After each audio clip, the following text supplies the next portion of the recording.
I'm Margaret Brennan in Washington, and this week on Face the Nation, the diplomatic dance between the U.S. and Iran continues as Ukraine makes an impassioned plea for more help from the U.S. We spoke exclusively with Ukrainian President Volodymyr Zelenskyy, who issued a warning. When we know that Russia prepares a big massive attack, definitely.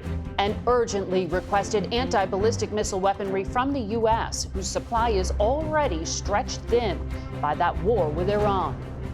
Back home, as midterm matchups prepare for their November contests, does character count anymore when it comes to politics?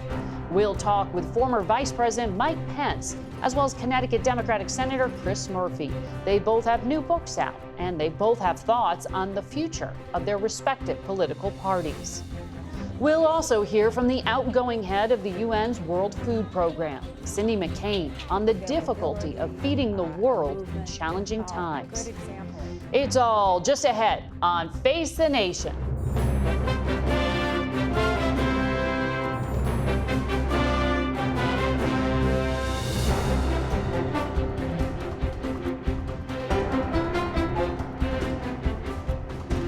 Good morning and welcome to Face the Nation. As we await developments in the back and forth between the U.S. and Iran over a framework for a truce in the now 3-month-long war, CBS News has learned that the president made further edits to the U.S. proposal on Friday, and mediators now wait on Iran's response. We begin today with Ukrainian fears that Russia will soon stage a massive attack on Kyiv, which sources tell CBS News could include strikes on the presidential office and government buildings. When we spoke exclusively to Ukrainian President Volodymyr Zelenskyy on Friday, he told us about the increased attacks from the Russians in recent weeks and the dire need for assistance from the U.S. We think that we will have a big attack from Russian side using drones, using cruise missiles and ballistic. And we see the preparation. Always we see the preparation. By the way, we are thankful to United States and European partners when they share with us intelligence. So when we know that Russia prepares a big, massive attack, definitely our partners also know. Maybe not a lot of details, but we know. We have each day attack from Russian side on civilians and of course on battlefield. And 2 times a week or 2 times per 10 days, they have big, massive attacks with ballistic and etc. Last massive attack, just to understand, it was some days ago, it was 600 drones, Iranian drones, Shaheeds, and they had 35, about 30 plus ballistic missiles, and totally it was 90 missiles and more than 600 Iranian drones. So it was very difficult to destroy it. We used all our weapons, what we have, what we produce, and of course we used anti-ballistic missiles. This is the biggest deficit for us. We're hearing from European countries that Russia is taking more and more operational risks in Europe. Why do you think Vladimir Putin is taking these risks at this moment? First of all, it's not the first time. Yes, he's doing such pressure. I think it's political pressure. It's messages from Russia, don't help Ukraine. I think this is the most usual meaning what he used. Don't, if you will help Ukraine, I will do these such steps. So he tried once crossing at the very beginning of this war. He did it in Romania, and then a little bit later it was in Poland when they used 21 drones. Usually we try to catch all the drones, even when they're direction to other countries like Romania, Moldova, or the direction of Poland. We try to catch everything. If we can't, of course, we give these messages to our partners. We try to help them. And also the same with the Baltic countries, Estonia, Lithuania, Latvia. So Russia uses this just to attack politically and by weapon pressure on NATO countries to look and the reaction. So the reaction, I think the reaction has to be more strong from the unity of NATO countries. And I think that Putin is comparing how this reaction and how it's changed during this 1 year or 2 years, 3 years. This is the way how, and he also the testing of air defense of other countries, NATO countries, which are bordering us or bordering Belarus or Russia. So he's testing what air defense they have. Can they destroy all the missiles or drones? This is what I think. You sent a personal letter to the White House and to Congress within the past few days explaining that ballistic missiles, as you put it, remain Vladimir Putin's last major battlefield advantage. You need a surge of interceptors to take these missiles out. Have you gotten a response from America? This is this is the priority for us and big challenge. We had a very difficult, tough winter. Russia attacked us by a lot of ballistic missiles on our energy infrastructure, water supply, schools, universities. It was very difficult. Now we see a big deficit. Of course, one of the reasons is the situation in the Middle East with the Iranian war. And we see that the deficit is increasing. And we need to hurry up to rush and to send messages and meetings and do a lot of meetings with other partners. We don't see enough missiles in production of the United States. We see that it can be crisis in the world, including Middle East. Of course, I hope, God bless, that the ceasefire will be long and lasting peace. I wish it to Middle East countries and to the United States. And I hope that President Trump and his team and American side will negotiate ceasefire. But what we see, we have to prepare for the challenges. And we in Ukraine, we don't have ceasefire. We have a long 5 years war. And we see that Russia is increasing in their internal production, the production of ballistic missiles. And we have deficit with anti-ballistic. This is a big problem. I sent a letter to the White House and Congress of the United States, and I hope that they will understand and will answer, respond. And this is very important. We need to increase the production. Secretary of State Rubio recently said that Ukraine has the strongest military in all of Europe. The Army Secretary of the United States called the Ukrainian battlefield the Silicon Valley of war, praising how you've integrated AI and anti-drone technology. So you have this edge on this type of warfare.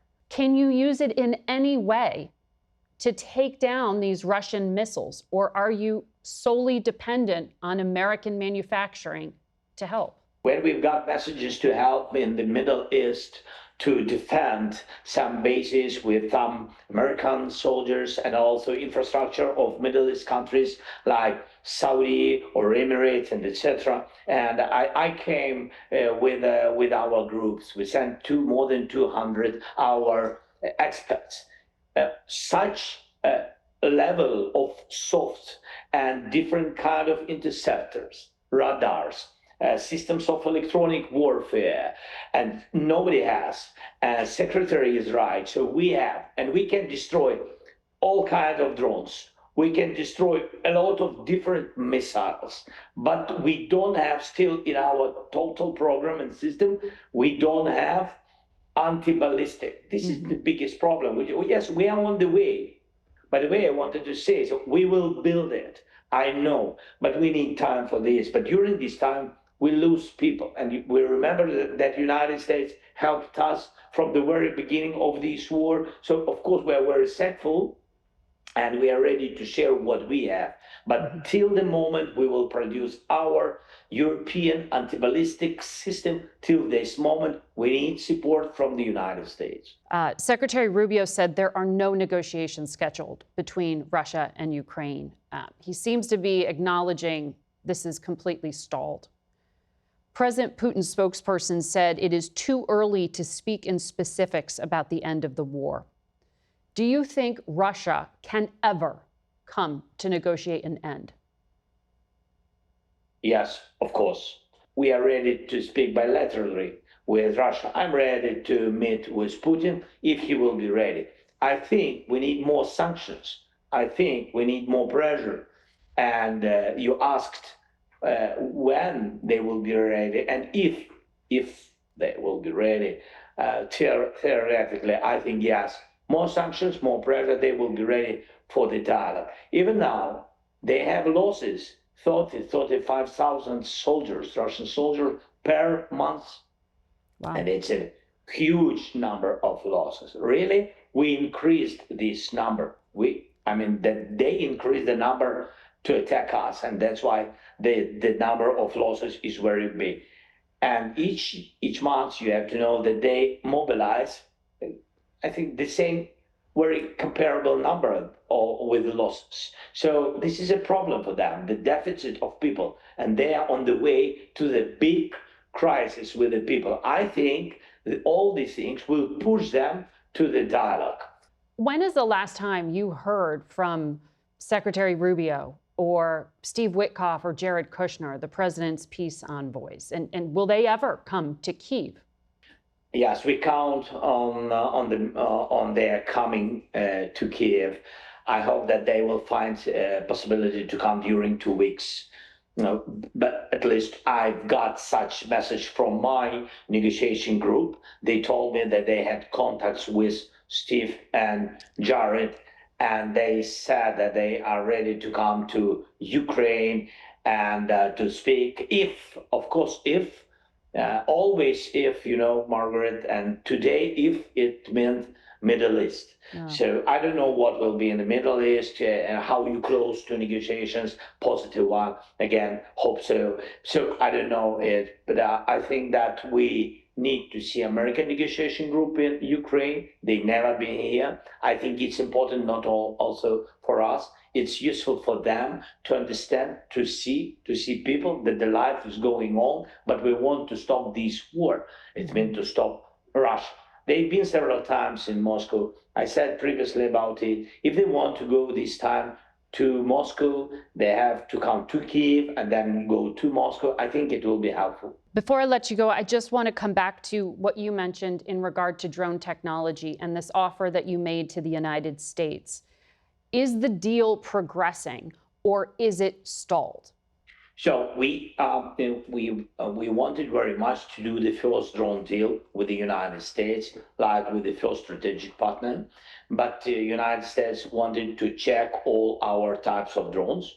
I accepted this document, this way how they wanted first to train, to check, to use it in the sky, on the water, because we have not only sky drones, we have sea drones and etc. So I accepted this way, but we still didn't accept a drone deal like the big document. I hope that we are on the way, but we have already drone deals with some Middle East countries, and we have already drone deals with some European countries. Now we're preparing the big drone deal with EU, and I hope that we will have such decisions with American partners. I count on it. You count on it, and you need to keep working with Silicon Valley and American technology companies on this? We want very much, yes, because American technological company, they have a lot of different interesting AI technologies, what we don't have. And we have a lot of things what they don't have because our experience on the battlefield. I think this cooperation can be huge and the most powerful in the world. So we need to negotiate already, not to speak about it, just to make steps and to do it as quick as possible. Mm-hmm. You need President Trump to say yes, it sounds like. Yes, we need President Trump to say yes. Our full interview with President Zelenskyy is available on our website, YouTube page, and our podcast. Face the Nation will be back in 1 minute. Stay with us.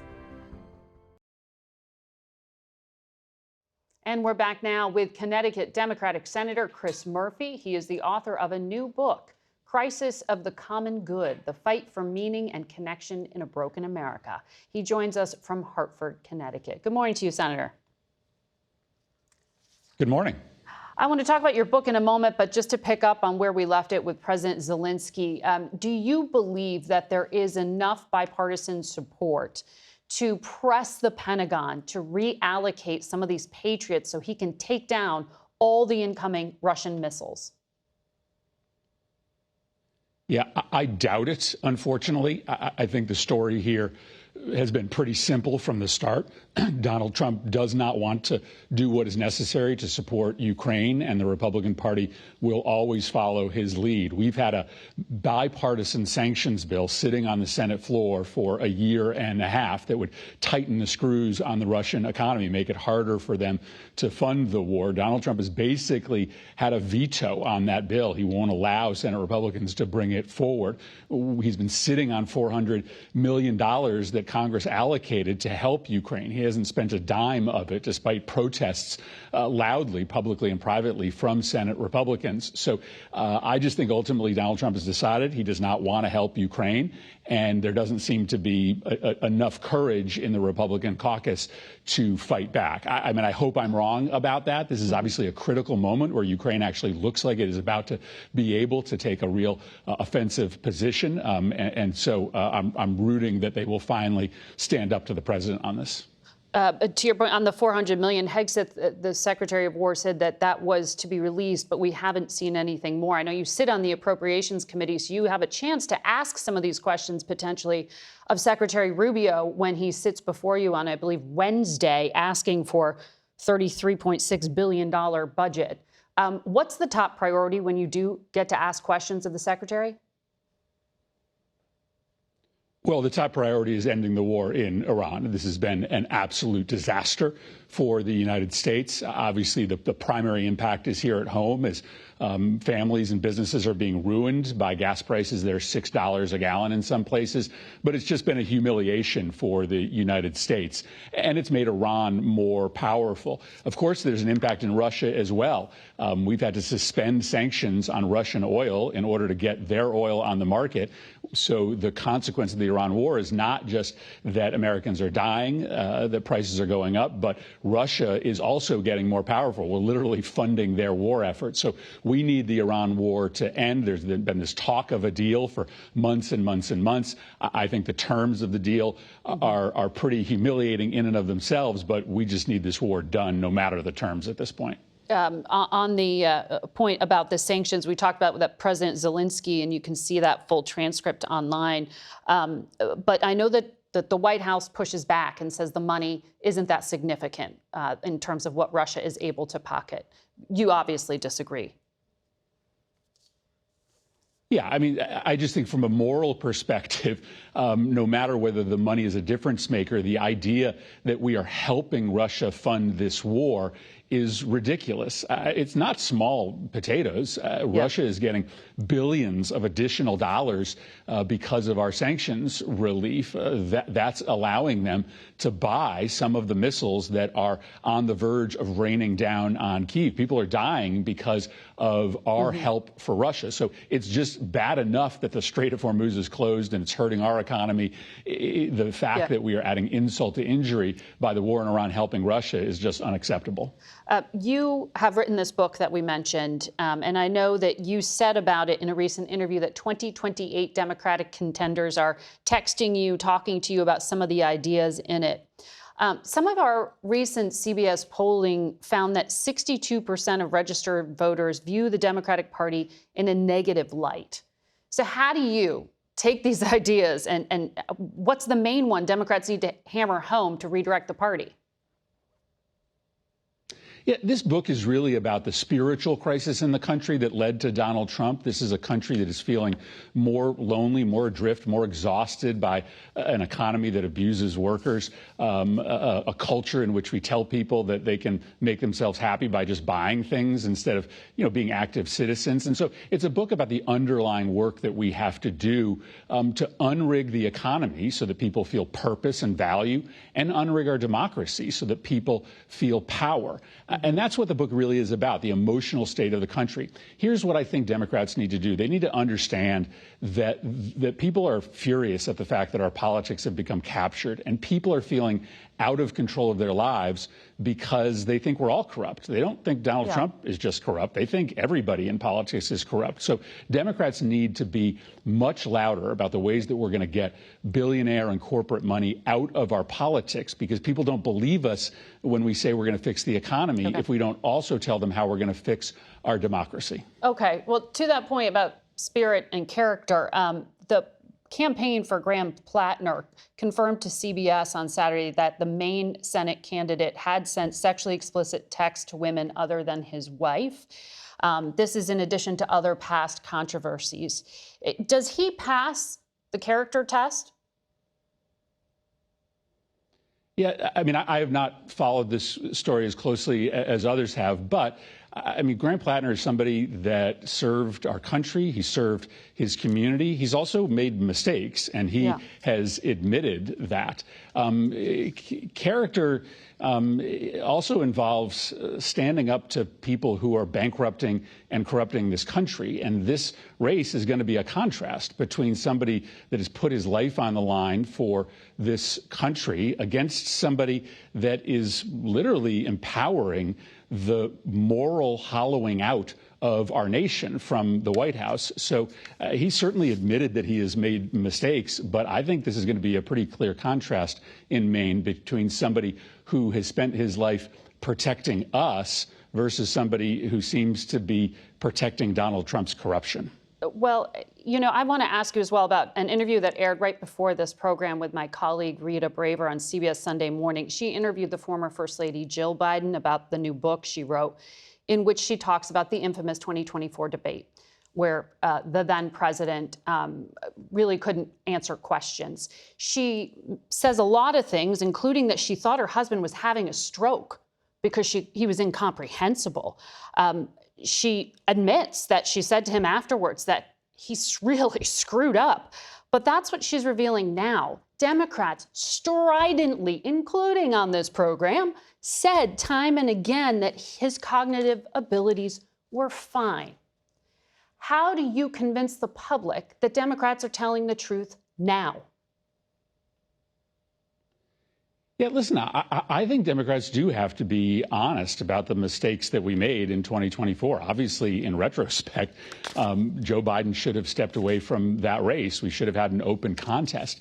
And in this book, I frankly talk about, you know, how tribal our politics have become, how Republicans are willing to excuse Donald Trump's corruption because their entire identity structure is built around their party. And I think that happens on the Democratic side as well, where we are willing to look the other way too often at mistakes that our own party leaders are making. And this book says that that's, you know, not just up to politics to fix, that we actually have to create more healthy identity structures for people outside of politics so they see their purpose through their work or through their connection to a local community. That makes our politics less tribal and maybe allows us on both sides to stand up to our party when we think they've gone wrong. All right, Senator Murphy, we have to leave it there. Thank you for your insights today. We'll be right back with more Face the Nation.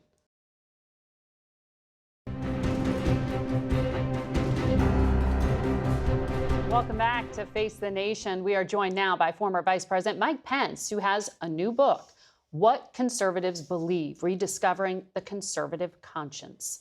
Good morning to you, Mr. Vice President. Good morning, Margaret. Good to see you. You clearly think your party needs some reminders here. And you write that Americans are confused about what it means to be a conservative. You say, for many right-wing populists, grievance dictates policy. Who or what are you thinking about there? Well, I think, look, from all of my adult life, the Republican Party has been defined by a commitment to a conservative agenda, to America as leader of the free world, to limited government, free market economics, and traditional moral values, especially the right to life. And I'm proud to say that from the Reagan administration to the first Trump administration, we governed on that agenda. But I wrote What Conservatives Believe because just in the last 4 or 5 years, there's been a rise of what I call the populist right. That focuses more on what we're against than what we're for, focuses more on grievance than a positive conservative agenda. I mean, the conservative movement has always been battling politically with the progressive left, but now there's a new threat from the populist right that would embrace policies of isolationism abroad, that would embrace big government and protectionism at home, marginalize the right to life. And as we go into this fall's elections and go into 2028, I thought it was important that we take a moment as a party and as a movement to remind ourselves what we believe. But some of what you are describing isn't just on the fringes or within the party. It's the president of the United States who's leader of that party. And you write, he has not always governed as a conservative. I understand that the president's overall approval rating is low. It is. But he still seems to have this vice grip on the neck of the Republican Party right now. So how can you revive a portion of it that he is in opposition to? I mean, right to life was one of them, as you just detailed. You split with him very publicly on that. You think he betrayed it. You think he betrayed on, for example, spending and the way he's dealing with some of the free market issues. Right. Well, look, I think the second Trump administration has got a lot right. They got the border secured after the worst border crisis in American history. They extended those Trump-Pence tax cuts that we passed in their entirety. They've stood without apology for our cherished ally Israel and took the fight directly to Iran. But on other instances, you've seen the impact and the embrace by the president and people around him of the politics of the populist right, the price controls on credit cards and pharmaceuticals, nationalization of American businesses, of course, broad-based tariffs on friend and foe alike. Add to that marginalizing the right to life, doing nothing about the broad distribution of the abortion pill by mail that Joe Biden's administration made possible. And then the stops and starts on Ukraine. While they've been strong on Israel, strong with Iran, the stops and starts reflect more the politics of the progressive left and appeasement than that time-honored conservative agenda that's defined our party at home and abroad. Why isn't the party standing up to him then? Well, I give the president all You've got majorities in the House and the Senate. They're pretty silent. He has earned great loyalty among Republican primary voters. We saw that in Texas. We saw that in Louisiana. We saw that in Indiana in our recent state Senate primaries. And I think it's because, look, the progressive left has been essentially in the saddle for about 100 years in this country. Ronald Reagan began the battle back. I think Republican voters truly appreciate the way that President Trump has fought back against the radical left and continues to. But I want our voters to know that there is this new push from the populist right. And as we look at the midterm elections, as we look at 2028, I think it's important that we focus on what we're for, because not only is it a winning agenda for Republicans, Margaret, I believe it's delivered freedom and prosperity for the American people. Well, when you say primary voters, you know that is not necessarily all Republican voters. Certainly, you just look at the turnouts in that Texas race to speak to that.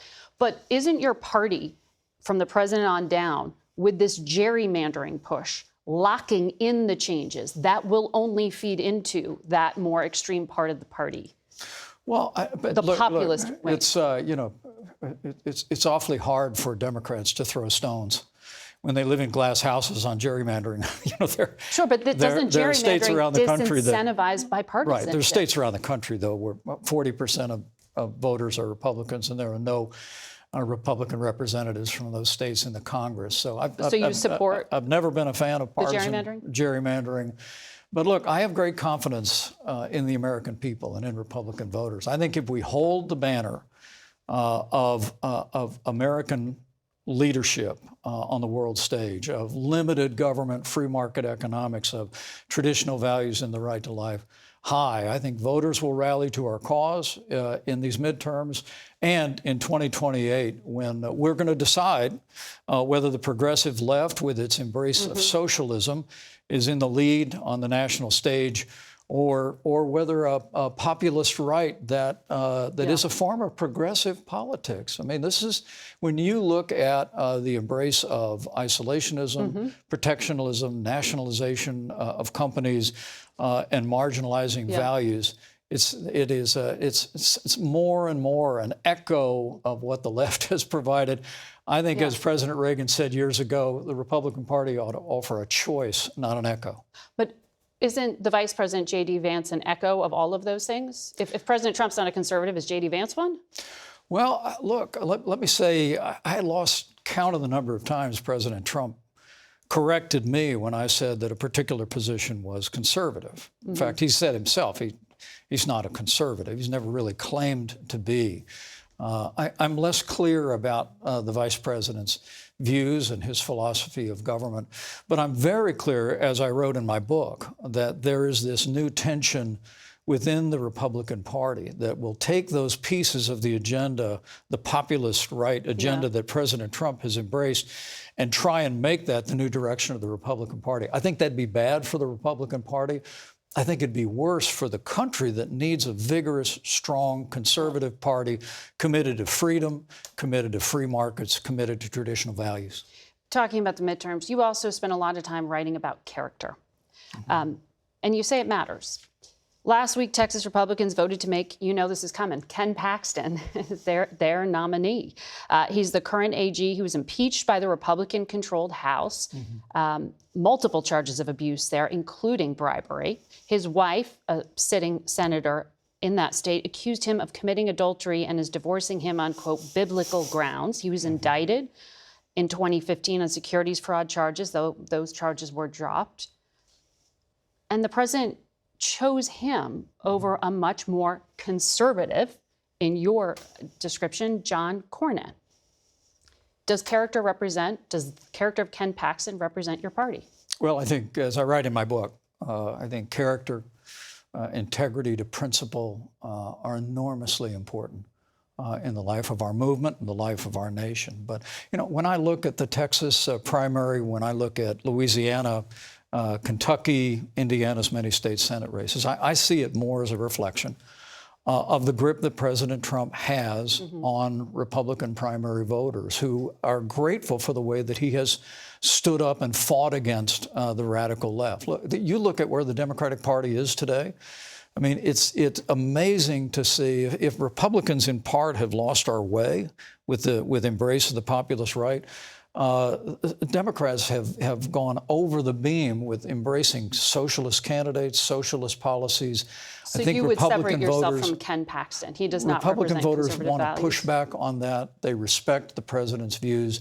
I just want to make sure people understand that as we sort through all these elections this year, that there's a new force afoot in the Republican Party. And I think we've got to get back to those core values and principles that have always made our country and our party strong and prosperous. Well, at Louisiana's Senator Bill Cassidy, his offense to President Trump seemed to be that vote to convict him in the second impeachment trial following the attack on the Capitol on January 6th. Does it trouble you that the president is even making primary choices based on grievances having to do from January 6th? Well, I don't know precisely what the president's reasons were for weighing in Louisiana. He tweeted pretty explicitly. The way that he did. So, you know, we haven't chatted in a while. Yeah. So, I'll be honest with you that I'll never minimize what happened on January 6th. And I'll always believe, by God's grace, we did our duty that day to see to the peaceful transfer of power under the Constitution. It's one of the reasons why this talk of a weaponization fund, Margaret, the idea of creating a fund that could compensate people who assaulted police officers and vandalized the Capitol that day is totally unacceptable. My hope is the administration will drop the idea entirely. Do you think Senate Republicans will make them drop it? Because it's hard to stand up to the president, many Republicans find. Well, because of what you just said, those primaries and those midterms. It is, but I've been heartened by the number of Republicans in the Senate who've spoken out against it. Look, the people that assaulted police officers on January 6th and vandalized our Capitol should not get one dime of taxpayer money from that fund or anywhere else. But, I mean, even just the precedent of setting it up, should they exclude January 6th attackers, that the idea of a weaponization fund is its own thing that it bears examining. But I want to explicitly ask you about something also that happened. In Washington, we don't need slush funds to settle cases. You view it as a slush fund. There was a pro-life family that was literally run over by the Biden Department of Justice that It was just a seven-figure settlement for them. The DOJ can settle these issues where people have had their rights trampled on, and ought to do that. I welcome that settlement greatly. Last week, at the request of the Department of Justice, a federal appeals court threw out the convictions of 4 members of far-right extremist group, the Oath Keepers. That was a militia involved in January 6th. Do you think that the Trump administration is deliberately whitewashing that day? Well, I've certainly seen evidence of that. Particularly, I was offended on the anniversary of January 6th when the White House put out a timeline that literally blamed Capitol Hill police for the riot that took place that day. Look, I'm very confident that of the judgment of history in the years ahead, about our role, about all the Republicans and Democrats who returned that day after Capitol Police secured the Capitol. And we all did our duty under the Constitution. But there's clearly been an effort by some to rewrite that history, but I don't expect it'll work. All right. Mr. Vice President, thank you very much for sharing your reflections. It's good to have you here in person, too. Thank you, Margaret. Appreciate it. We'll be right back. World Food Program Executive Director Cindy McCain is stepping down from her post Monday. During her 3 years at the helm of the UN agency, there have been 2 famines. And when we spoke with her late last week from Rome, she told us we're looking potentially at several more, among many other challenges. There is this emergency response to Ebola in the Congo. That's a country that's already struggling, as I understand it, with about 27 million food insecure people. I know the U.S. State Department is pledging some help here, but what are you hearing about the situation on the ground for emergency responders like yours? It's not good, and this is it's hitting people in a mass way. And there's really no way to know right now how many people have been affected by this. We know that it's a rampage now with it. So what we need to do is not only be able to get in, we run logistics, we bring in supplies, we bring in people, and we do much more than that as well, just in the region. But this is going to take a real world effort. This is very deadly. You said there's a rampage of Ebola. I mean, are you able to keep your workers on the ground? Our workers are on the ground, but one of my big projects, a large reason of what we planned today, was taking care of our own people, the duty of care, and that comes into play because right now there's no adequate facilities set up to handle that. And so we're looking, obviously putting together a task force and a team that will do just that to make sure that we're protected as well as, of course, anyone that is from WFP. Well, you have been in this role at a time when there are so many hotspots, so many conflicts, and of course the Mideast continues to be a big challenge. I understand that you still do have some operations inside of Iran. As you know, there isn't a free press on the ground able to document what's happening. What can you tell us about how civilians there are doing? Things aren't good. I mean, let's face it, when you shut the Straits of Hormuz and you've got bombings on both sides all the way up and down, people are going to not only become food insecure, but they're going to starve. It's time to end this and make sure that we can open the Straits of Hormuz because it's affecting everybody. And it will take us months to get back on track when they do open it. Months to get back on track. Why is that? Because the ships with the food are stuck or because of the food prices? Why? Prices, availability, a movement. A good example is that we do work in Afghanistan. And before, what would usually take us 3 weeks maybe to get the food in from where it comes in from, now it takes us almost 3 months. Wow. And but in the meantime, women and children, which are always the first to be hit, are starving. And so this is the case with all of them. And when you talk about fertilizer, when you talk about seeds, of course, and other things, they're being moved around that help stave off hunger. It's a real problem. Bigger picture. When you look at the destruction in the Middle East just within the past few years, how do you describe to an American at home what the longer term impact is? Well, the longer term impact, to put it very bluntly, is not good. You know, we staved off hunger in Gaza when it was finally the ceasefire held and we were able to get trucks in at scale. We're back to where we were. We can't get trucks in at scale. People are you know, as you know, there's bombings, there's all those things. And we're looking at not just a serious situation, we're looking at possibly losing a generation of children. So in any of these countries where there's an issue, Lebanon, Gaza, Syria, Sudan, you know, all the ones that I've been to, plus Ukraine, access and being able to get in at scale is most important, and making sure that our humanitarian workers are not targets, and that we respect humanitarian law, and that simply isn't happening right now. It's very dangerous to be an aid worker right now. What do you mean losing a generation of children? Well, when you talk about kids that are either not getting enough food, or what they're getting is not nutritious enough, and plus there's no schools open, and there's no you know, proper housing, clean water, et cetera, medicine, et cetera, that spells disaster for a child, especially. And so I'm obviously one that has, as a mother first and a grandmother 6 times over, and so I see it through my mother's eyes. You know, you will do anything to feed your children, anything as a parent. And the fact that it's not happening in so many of these areas now is really alarming and very desperate.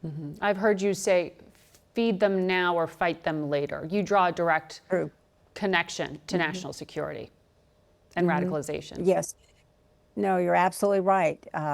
We believe that because when folks who are hungry can't get adequate nutrition or food, they will turn to the bad guys because food's offered there. You recently were asked about the conservative movement, and that within the conservative movement, aid, you said, has become a dirty word, and being a humanitarian, useless. You're a lifelong conservative. When you describe things going this direction, that has to be hard to stomach. Why do you think this is happening, and do you think it is temporary? I will say this. Obviously, that was frustration speaking to a great degree. I believe there are many, many, many good people in the United States that are more than willing to help this cause, or help, you know, whatever they see fit to do for all of this. But we need more of it, and we need actionable items from not just the United States, but other countries around the globe that will stand up also and help us. We can't do this alone. And we're hoping, as you know, the United States is our largest donor, and we're very proud of that. But we need everybody involved in this. America, though, has changed its policy towards aid. The Trump administration uses that phrase trade, not aid. Arguing they're going to be more efficient and more effective with the support they provide in the form of foreign assistance. When you look at the places you operate, do you think there has been an impact from the dismantling of USAID? I do. I do. AID was an intimate part of all of these things, and of course we relied on them to a degree as well. I wish we still had AID, but it was the choice of this administration, and so we have to work with that.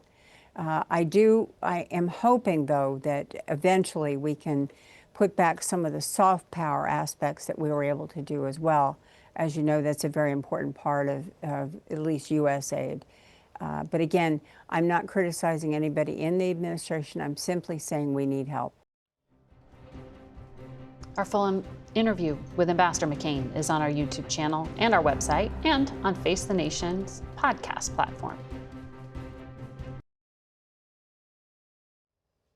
The Kennedy Center will soon once again be the Kennedy Center. On Friday, a federal judge ordered President Trump's name to be removed in the next 2 weeks, saying, quote, Congress gave the Kennedy Center its name, and only Congress can change it.